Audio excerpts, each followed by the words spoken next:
for more on this, we cross live now to SABC's political editor, Mzwandile Mbeje, who's been monitoring these developments for us and also looking ahead of what's to be expected today at the Commission of Inquiry into allegations of state capture. Mzwandile, good morning once more. The President expected to spend the entire day once more in the witness stand. Will the Commission actually conclude soon after we hear from the President? Is there any clarity on that going forward?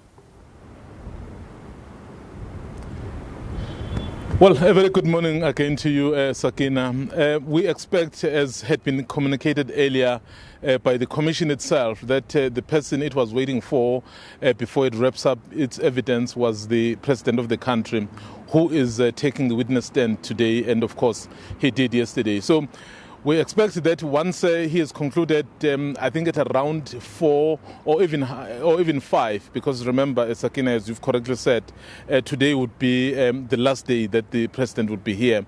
So then the Commission will indicate if this is the final day of the public hearings. But I suspect there may be 1 or 2 individuals of interest that the Commission may still want to question relating to this. But again, as I'm saying, so the Deputy Chief Justice, who is the chair of this commission, so will be able to then indicate to us what is the way forward from here, Sakina. And perhaps just a reminder of some of the applications that were made for requests to cross-examine certain witnesses. Where are we at in terms of that with the Commission, Mzwandile? Yep. Exactly. Sorry, exactly. That's the point I'm trying to make, because we still have a number of people who still want to cross-examine certain individuals, and others are granted the opportunities, others are not. So given that there is still that issue, in fact, even with the President, I mean, there are people who have submitted to say they wanted, I remember AfriForum had basically said they wanted to cross-examine the President.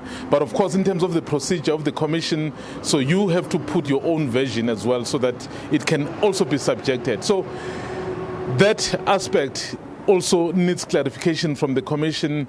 And remember, this Commission is long overdue in terms of when it's supposed to have concluded its work. So I don't know whether they will still have that time. I don't know how many times they've gone to the High Court to seek an extension.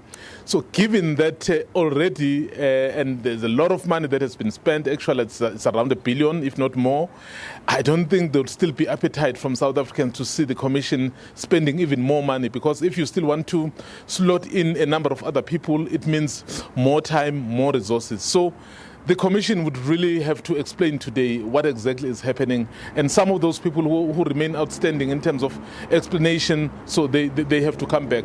I remember, Sakina, that some of the people who had given evidence, we were told they were going to come back, but they haven't, and the time is up. So what is going to happen? And but the big question, it's no longer the question now, because the person who I think the Commission would have wanted to hear from is not here, the former President, Jacob Zuma. So it's very interesting to hear the kind of conclusion this Commission will reach, given that so many things, in fact about 80 witnesses, according to the Commission, had in one way or the other implicated the former President. So we didn't get to hear his side, and now he's sitting in jail because he wouldn't come to this Commission. So as it wraps up that evidence, I don't know whether you and I will be satisfied with the outcome, because we will still have those lingering questions. Listening to what you were saying there, you were speaking to with Prince Mashele, saying the President remembered what he wanted and forgot what he wanted. So clearly, that gives you an indication that South Africans will have a number of questions to ask once the Commission concludes.